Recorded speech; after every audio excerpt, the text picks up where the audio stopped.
Hey guys, welcome to Hackless Talk, the podcast of the hottest blockchain news, market insights, and expert opinions from Web3 professionals, brought to you by Hackless. I'm your host, Eugene Crypto MC, and I'm here today with Alex Momot. He's the founder and CEO of Remme, Peanut, and the Hackless Friend. Hope we know how exactly he's tied to Hackless. So, Alex, it's great to have you on our podcast. Hi. So let's start with your personal story in Web3. How long have you been in the space? What have you already done? And how do you feel yourself here? Yeah, so my story has begun in 2013, so 9 years ago. I bought my first Bitcoin, and it was nothing to buy above that. So it was not so many coins like nowadays. It was just several forks of Bitcoin. It was really hard. I spent, few weeks to investigate how to do that. And then I spent a few days in various payment systems to make the transactions. So after that, I understood that all the general information that is available on some public media is not real. So it's just a very limited understanding of this concept present in the society. So I decided to spend more time investigating all of that about cryptocurrencies, about future Web3, because in that time it was no such term. So after I started that deep dive during several months, I've decided to make something more specific. So it was my first startup in 2014. We made a solution that refills mobile phones with Bitcoin. It was for probably 6 months. We worked until the bank has blocked our account. So I understand that still now, and at that time it was huge problems with TradFi and now DeFi. In the times it was just crypto. So it was just a first try, and after that I decided to continue my efforts. And in several years after that, we made Remme. It was a solution for cybersecurity. We made several products. Mainly, the main goal was to get rid of passwords. And we even started to adopt first clients, to make first sales to big companies worldwide, including big government agency, including one of the biggest United States companies, and still several companies our clients. But it appears to be very complicated to sell such complicated stuff to big companies. And I get a lot of experience about what is the difference between our space and traditional business space, when some sort of area is already established for years. And after that, we fully switched to crypto. So now I'm running Peanut Trade. It's MEV for business products. We have several products. We have we are profitable despite a classic situation with startups that it's not profitable on the basic stages of their lives, but now we are successful companies, and we have a lot of things to do in closed years. Amazing. You are a tech-savvy guy, the classical technical person in the blockchain space, but at the same time, you are the founder and CEO. What role fits to you most? What job you are most excited about in the Web3? The role of founder and entrepreneur, or a technical guy, or you are switching between these two roles? Well, it's quite connected with our business. So it appears to be that our best strategy and our best skills we have on the some sort of border between technical stuff and business development stuff. Because MEV for most of companies working in that area. Typically, it's either infrastructure products or it's just bots. Very often, it's some sort of black bots. It means that it's not a classic arbitrage, but it could be sniper bots. It could be various attacks like salmonella, sandwiches, and all of that.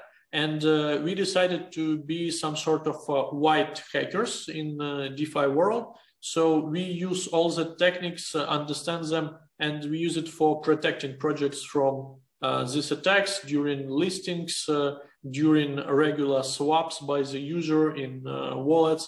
And after we started our journey, we decided to offer this kind of services to the wide auditory, and it appears to be much more effective than try to compete on the open market with other bots, even when it's just a regular arbitrage. A lot of very intelligent companies, intelligent teams works with us, and it appears to be really hard to maintain same level of efficiency. So we decided to use that idea of working on the edge between technology and business development. Well, what I'm most excited about in Web3 realm, because it contains a lot of things, a lot of interesting stuff and so on and so forth. What excited you most? I think that the biggest idea that Web3 bring into the world is the ability to interact without borders for many people across the world. And I know from the economic theory that these expenses for interactions is the biggest problem for economical growth. And now when we have Web3, when we can interact with various protocols, people, businesses across the world without necessity of typical stoppers like laws, like banks, like just big companies, because every big company means not very efficient way of doing business. It always consumes more resources, and if a business has a small size, it means that business is much more effective.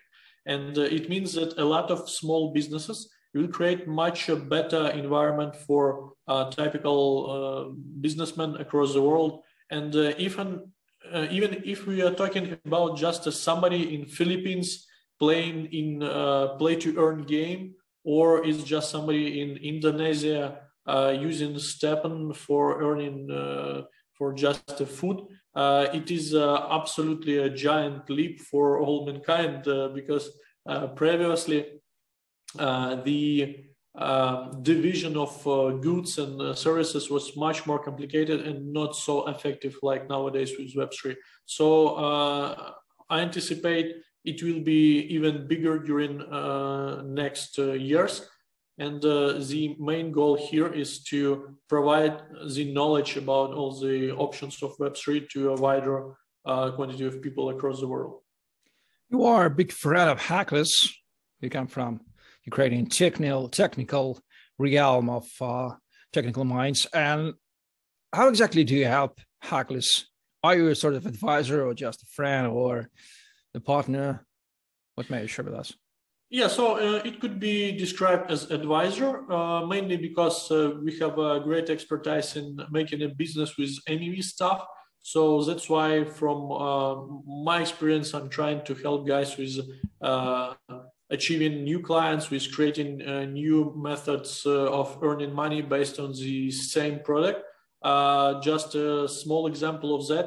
In Peanut, we made a new product with profitable strategy. So the first client started to pay us for the new product in just 7 days after we created the idea. And after my very stressful experience with Remme, when we spent a lot of time building a big product, we decided to make this go-to-market time very small to be sure that everything working fine and it's a real product market fit. And I think that experience is quite helpful in Web3 and especially for Hackless, because it's some sort of similar solution to our other solutions, and that's why I think that our experience could help a lot. Well, we met you with you last time, and Keith and I was interviewing you about the stuff. You mentioned one interesting thing. You said that Ukrainian tech guys are super skilled, and it's quite easy to find strong Ukrainian technical CDOs, perhaps in a lot of crypto startups in the world. And why do we have such a situation? Is that the path dependence from brilliant technical education in Ukraine? How do you explain why technical stuff of Ukraine is super cool in crypto? I think it's several different explanations. First of all, we have a strong mathematical school based on past years, and a lot of very smart guys can't realize their abilities in the other areas of Ukrainian economy, and it creates some sort of unbalanced situation when they still know that their intelligence should give them a lot of money, but it's impossible to achieve inside of the country. And what is a good part in any IT business is that your market is the whole world. It's not limited by the borders of the country. So that's why a lot of people trying to go to IT, because the level of salaries, the interesting goals, interesting work, and all of that creates a very unfair advantage with IT work in comparison to other internal businesses. And another important thing here is that Ukraine has a very good position between, let's say, India, because India is the biggest outsourcer in the world, and some Western countries with much higher level of salaries. And that's why the same quality of the work of Ukrainian specialists, but lower prices, allowing big companies from the West hire a lot of people from Ukraine through outsourced companies. And as a consequences, but not in such a big extent, but I suppose it's going to be bigger next year's product companies, because currently still the biggest part of Ukrainian IT business, it's outsourced companies. And I think next year's situation will be changed, especially now, because a lot of people know how to earn money into Western markets, and we just need a small push with investments, with sometimes advices that much better than just money to help the people to create startups and go to the world market. Somebody thinks that from fiat point of view, we are now on the bear market. So the prices has fallen down and everybody is in crypto winter. And I'm hating this buzzword marketing term. There's nothing like such a winter or summer. We've been around in the industry for 13 years already, and everything is quite well. So just look at history. So nevertheless, everybody's talking about that. And I have to ask you about, what do you think, is bear market bad or good, and why? And maybe you have some tips how to survive on the bear market. Basically, I think it's always two sides. So from the one side, bear market is bad because it's harder to earn money. A lot of people going out from the market. It's not such a big volumes and all of that. So it could be really harder to develop and to market some ideas. But from the other way, it's always a time for new options, for new abilities, for checking new ideas, because when there is no this marketing bullshit, people can check the brilliant ideas faster, and the brilliant ideas will have more space to be seen, to be recognized by the market participants.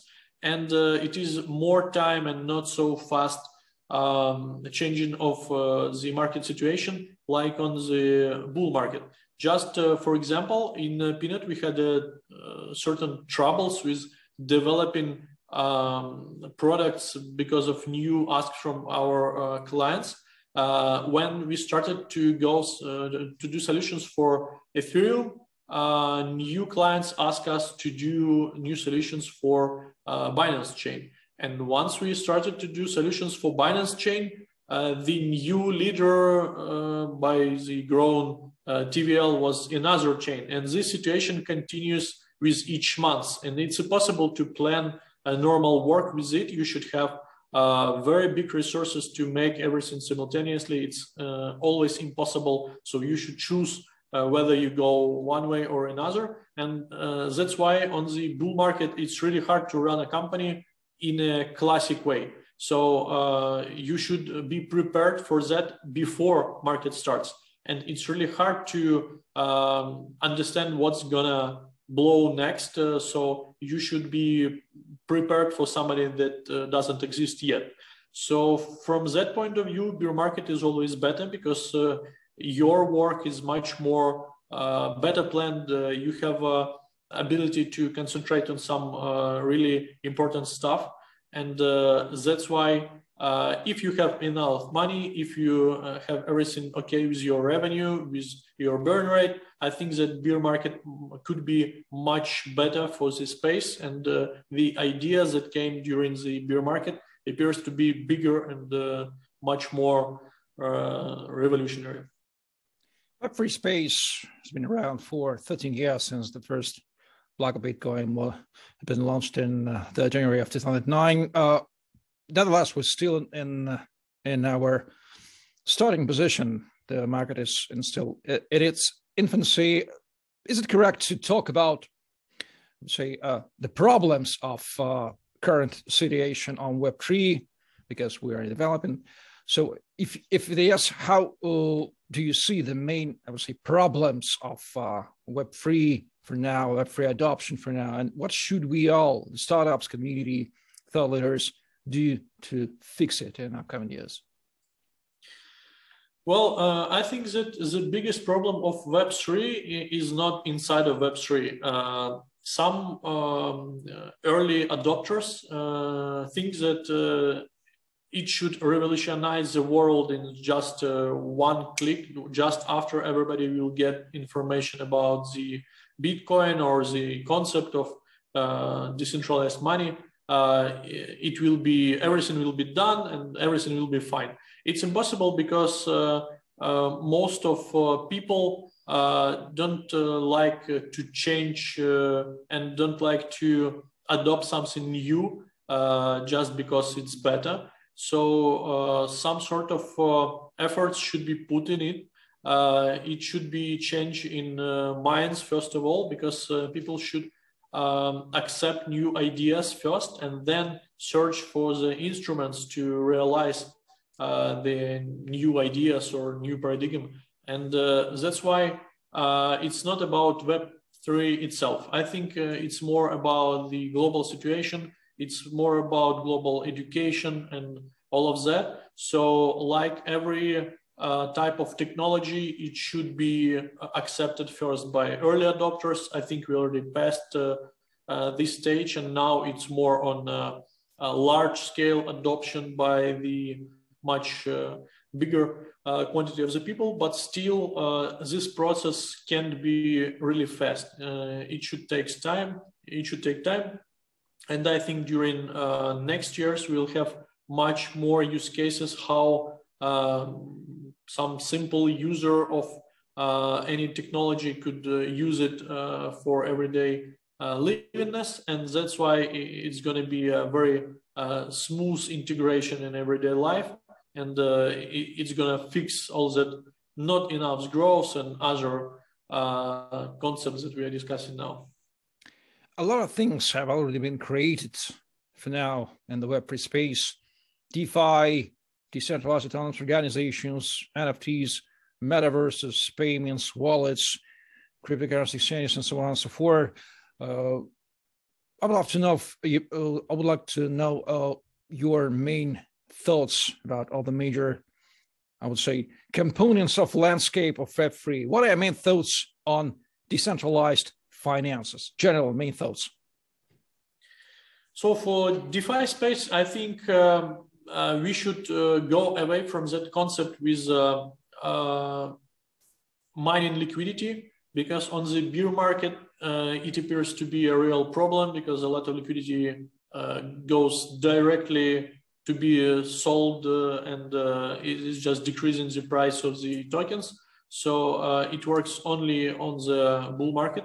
I think security is the one idea that should be improved before next bull run will come, because currently it's a lot of troubles in many protocols. You know that during the bull market we had like every several days some messages about the another hack and another trouble with the smart contract, some blocking of the money, phishing with even the personal accounts.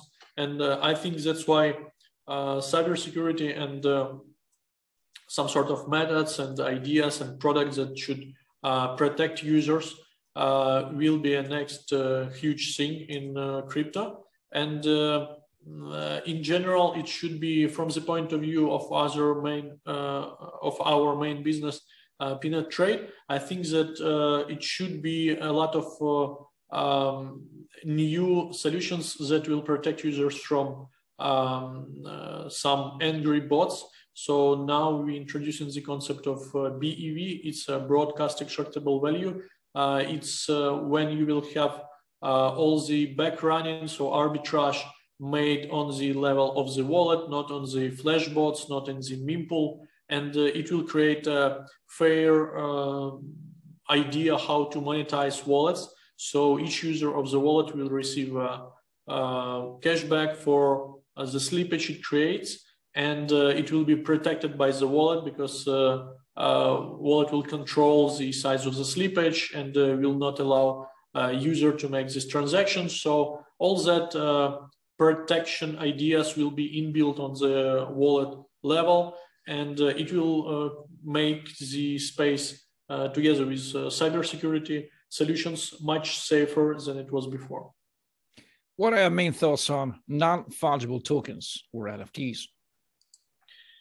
It's not an area when I'm very experienced in, but still I think that it is good that our industry has a separate areas, and it's becoming a big economy. It's not only one local hype like it was like several years ago. It is just separate industries with separate rules, and a lot of people coming and using it in a special way. You know that a lot of people using NFTs now to help Ukraine to protect its independence and its people. And it's not connected with crypto itself. It's just a separate world. It's just a solution that provides certain ideas and certain options. And I think it's great, because the same we can say about Metaverse, because it's about different kind of people. It's a great idea for me maybe 15 years ago when I had a lot of time. It will be a perfect match for me, use that time and earning some money in online games. And I think it's great for the most of developing countries across the world. And it means that crypto now much more bigger, much more mature, and we will see that all that trends will continue with next bull market. What are your main thoughts on another growing sophisticated concept, having decentralized autonomous organizations, or DAOs or DAOs? Well, currently on this stage, I think it's not very effective. It could be easily manipulated by the big whales or by the companies itself. And just we had one voting in our company with the decision how to make buybacks, and based on our revenue, we had a buybacks with market tokens. And it was a very strange situation, because we decided not to take part as a company, and just in a few minutes before the end, one big whale changed the final voting absolutely in the other way. And it was a good example for me that the ideas and solutions in the DAO should be improved. Now it's not a very effective way to run a project. It's really hard to communicate with a large scale of people, even if the methods and instruments will be quite effective. Still, the problem could lay in the level or layer of the regular holders, because it could be easily manipulated, not because of the technical side, but because of some psychological stuff, because of food or FOMO. And all of that creates a big room for improvement during next years.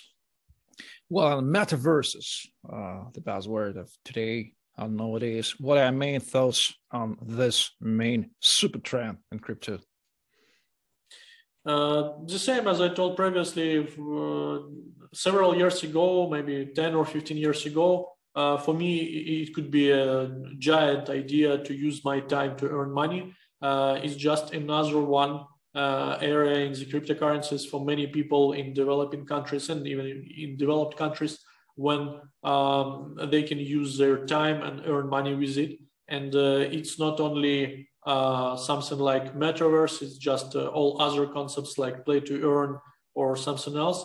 It's just a new way of spending time. And my personal view here is that in several years we will see monetization of the knowledge or monetization of individual. So it means that you will be able to start your company because of investments in yourself, not in the company.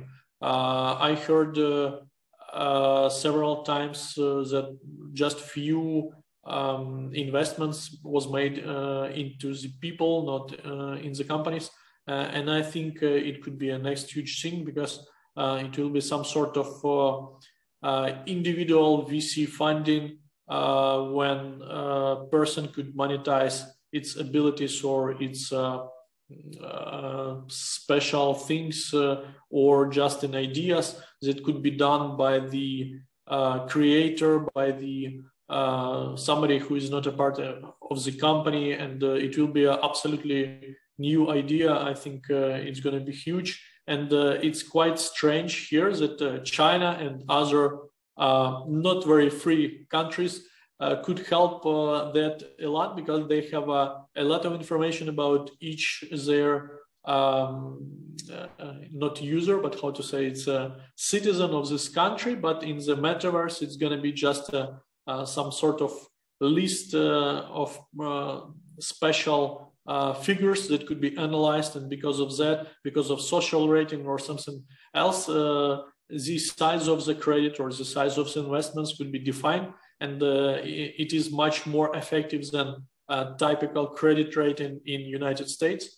So I think we'll see startups based on that in China. You know that now microfinancing organizations analyze a lot of very small details about how you're using your smartphone, how often you charge them, and all of that. And it's could be information for deciding how big will be your credit.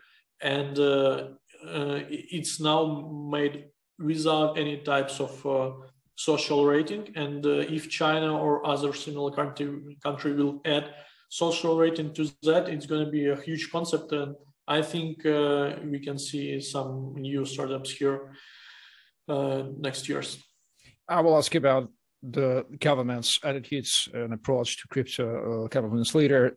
But for now, are there any specific trends or directions in Web3 in the middle of 2022 that I did ask you before, and you would strongly suggest to follow for all our listeners in June 2022? Because so quickly changes in Web3. After 3 months, we will have another suggestions. But for now, well, for now, I think we're in the beginning of the bear market, and you should definitely be prepared for it. I'm not sure, maybe this bear market will not be such a deep like previous, because we had no real highs on previous bull markets, and that's why I think that it's going to be a very healthy bear market. So activities will not be absolutely on zero. It's going to be just these smaller sizes of everything, of rounds, of investments, of TVLs, number of new projects, but still it will be a healthy period. So we will see a lot of new things during it. But as for the new trends, I anticipate the development of DAOs, development of DeFi space, and especially development of new areas outside the crypto. So it's very strange to say, but I think that metaverses and NFTs could be some sort of drivers for the next bull, because people outside of the crypto are not familiar with something that happens inside our industry. So if we will not tell them that it's a bear market, they will act like on a bull market, and it could help create some sort of self-inspiring prophecy, and we will see it. We will see this bear market is just a very small period of time in comparison to previous one.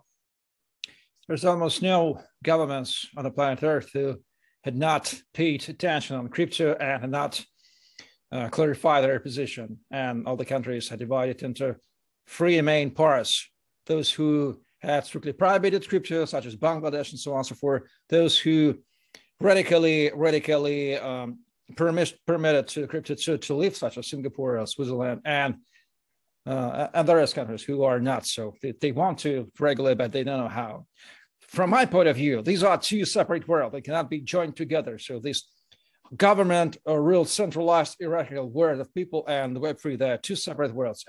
But Web3 doesn't need government regulation, but governments need crypto because they understand that the power is under attack by technology. So what are your thoughts on crypto regulations in every country? Does it help to adopt crypto because government act de facto? They act as free PR agencies for crypto. They bring the crypto information about crypto for free for billions of people. They tell them about that, but simultaneously they try to slow it down with regulations. So how do you see the government impact on the crypto? Does it help it or it slows down? I think it slows down. So I agree with your thoughts, because the difference with crypto and governments is that crypto could be, I don't know, maybe 10x faster or even 100x faster, because it's a small companies, it's a lot of individuals across the world. The situation and the market changing very quickly. And if you talk about government, it's just the opposite concept. It's something that changing very slow. It means that, just an example, several years ago, when in my country, in Ukraine, it was just a start of regulation. It was a regulation of ICO, ideas about how it should be regulated. After that, it was 2 periods of time when ICO was completely dead, and still there is no consensus how it should be regulated. So there is no need to regulate ICO now, and during the next bull stage, we don't know how it's gonna be real. So it's impossible to predict what kind of regulation it will need. Same situation with some smaller parts, some areas of crypto like NFTs or DAOs and all of that, because to introduce something in the legislative layout of the country, it should take a lot of efforts. And my personal experience from a lot of talks with our government personnel, it's really hard for them to understand what is it and how it should be done. For many countries, it consumes a lot of time to explain for their legislative bodies how to do that. And I think the best way that any particular country could deal with it is just give some sort of free room to grow and to establish some sort of best practices, because it appears to be that best players, the biggest products, the biggest startups, and the market leaders creates much better regulation by the implementing best practices, and that best practices creates the normal example how business should be done, and it works much more better, way more better than any government regulations. Crypto Web3 as a whole is a realm where it requires 100% of responsibility from personality for their funds, and people in majority, they don't like to take responsibility for their lives. They try to delegate their lives for the governments, and they do not want to take responsibility for their funds. They prefer to delegate them for banking system, and we know how bank fraudulent system has been continuously lying and making fraud. That's not a part of the story. I would love to ask you about how do you see the problem of this is where custodial and non-custodial division comes into the place, and non-custodial services are ideologically correct, but they are dealing with the absence of people's wish to taking the 100% responsibility for their funds. And custodial services such as exchanges, they provide good services, but they are safekeepers of their funds, and a lot of problems are again. How do you see this philosophical, ideological, custodial and non-custodial battle? Who will win? How we will be living in this world of this battle? Well, definitely custodial services will have a big bunch of the market, because still it's a lot of people who don't want to go deep in technology and use all of that non-custodial complexity in their everyday life. Definitely it should be a space for non-custodial wallets, and I think that a lot of people across the world want to use all that absolutely independent software and do not allow to control their money by third parties like exchanges and governments and just custodial services. And I think that we will have something like 30% for non-custodial and 70% for custodial services. And the larger scale crypto adoption we will have, the bigger will be part of custodial services, because people outside of the crypto are absolutely happy with their banking solutions, even despite they control everything. They do not allow to use their money. They wish to do that. So we still have situation when Web3, it's not about technology, it's about the minds. And we should work with the minds, we should work with education to explain to people how it should be, and still the existence of such a non-custodial solutions, it's just a big explanation to that people that how your life could be different, and it's a big competitiveness for other custodial services, for banks, to show that crypto is now something that could be a threat to your typical acting, for your typical best practices in your business. From our point of view, it's not best practice, it's just very old type of liveness, very old type of making transactions and all of that. And I think that it's definitely will have a very big impact on the world, but still a lot of people across the world will use custodial solutions. Yeah, absolutely agree. And that's a pity, but nevertheless, we will approximately have the same proportion, 20 on 80 or 30 or 70% in the favor of, unfortunately, custodial services. But that's a lie. That's a people, because Web3 is about people and technology is neutral. So you mentioned education, and I absolutely agree that being on the Web3 space requires a lot of education on an everyday basis how would you suggest to learn about Web3? Because you are a skilled person in Web3. You did learn perhaps from books and from practice as a founder, but for newbie, for non-tech persons, what are the best ways for them to learn about Web3? Podcasts, YouTube, readings, whatever you would suggest to them. Well, I think the best way is to find some local community on your local language. It's quite important because for me, it was really hard to learn everything in English on 2013. It was just almost nothing in my native language. And that's why it's really hard how to find the proper information and go deep inside. It's another obstacle if you do not have this information on your native language. So first of all, you could find some local community, somebody who will help you to answer questions. I'm sure for the most countries, for the most languages of the world, now you can easily find such a local community, and they will help you to go deep. And after that, of course, it's you should try by your hands. It's not about the theory, it's something about practice. You should, first of all, download wallet and try to make first transactions.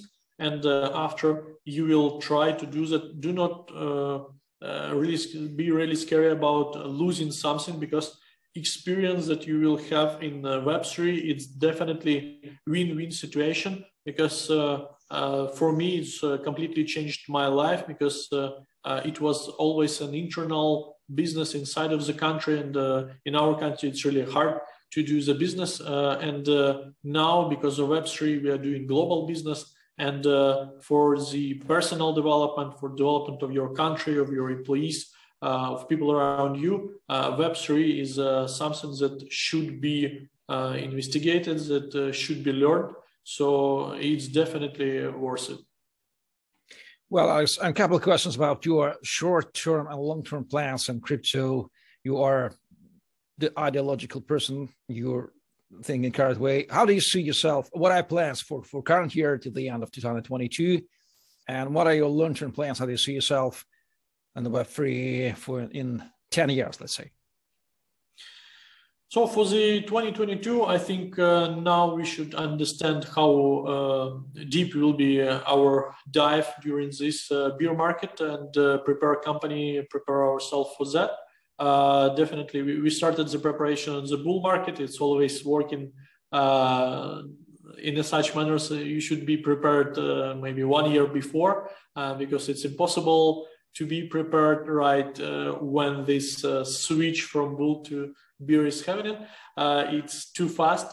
So we will continue to grow. I think we will use that time even during this year to expand our presence of our concept of BEV and our market making platform, to get new clients, and to be sure that we will pass all that bear period successfully, and we will have resources to make an expansion. And for the 10 years, I believe that after such a long period of time, I will have a lot of experience that I will be happy to share with next generations of entrepreneurs. And I think it's going to be interesting for me too, because it's quite, the world now is very fast. It's quite a lot of new information, new concept, new ideas coming every day sometimes. And that's why I hope I will be able to save the flexibility of my mind to accept all of that, and to use it somehow. And definitely I can say that I will be happy to help somebody with starting their own business, and with advising about it, because for me it was a real hard to get proper advice at the beginning. I think the importance of such advices is very big. And I think we will see a lot of very interesting things during these 10 years. So you are the person who are open to conversation, who are ready to help to others. What's the best way to follow you on the internet or reach you for business proposals? Twitter and Telegram, so I will share the details with you, and we'll be happy to listen any ideas or suggestions. Okay, you may find the link on Alex Momot Twitter and the description of this video. So please like, share, subscribe on Hackless YouTube channel, ask questions in the comments. This has been an episode of the Hackless Talk podcast, the podcast of the hottest blockchain news, market insights, and expert opinions on Web3 professionals, brought to you by Hackless. Alex Momot, the founder, CEO of Remme and Peanut, and Eugene Crypto MC. We're with you. Thank you for watching and listening. Please subscribe to our YouTube channel, press the bell button for not miss a future episode, and we will get back to you soon with another episode of the Hackless Talk podcast. Bye-bye.